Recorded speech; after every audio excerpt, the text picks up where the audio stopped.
Camp 26 here, just repairs and hobbies, and I'm going to introduce you to some tools here for cutting tree supports and other supports on your 3D printing. If they're really huge supports, these tools may not work, so you'll have to exclude that. But for medium models, they will work just fine. The main tool is this tool right here. This is called a Professional, and I'm not sure the total name of it, but you can get that on Amazon. Just look for the picture.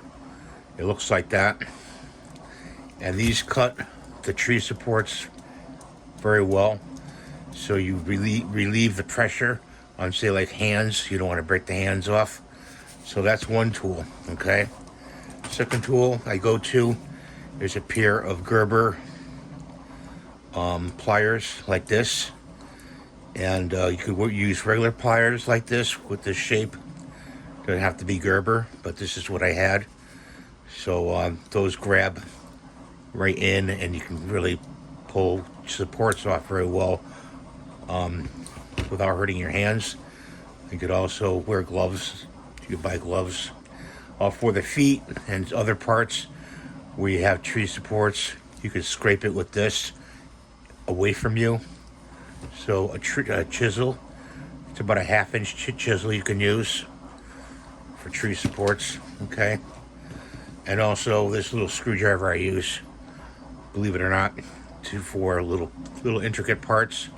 Be careful when you're prying. You don't want to pry and break parts off. That's why you cut them with these first. You know, those are the tools you want to use for tree supports. I have one more tool, a little pick like this.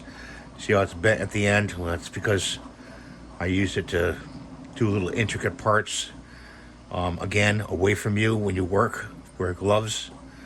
And those are the tools I use for taking supports off and relieving support pressure with the cutters, and pulling them off with the pliers, doing the feet with the chisel, intricate parts with the pick, and also the screwdriver.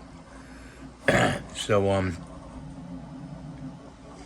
thanks for watching. Have a great day. I'm trying to reach 100,000 subscribers, and I can't do it without your help.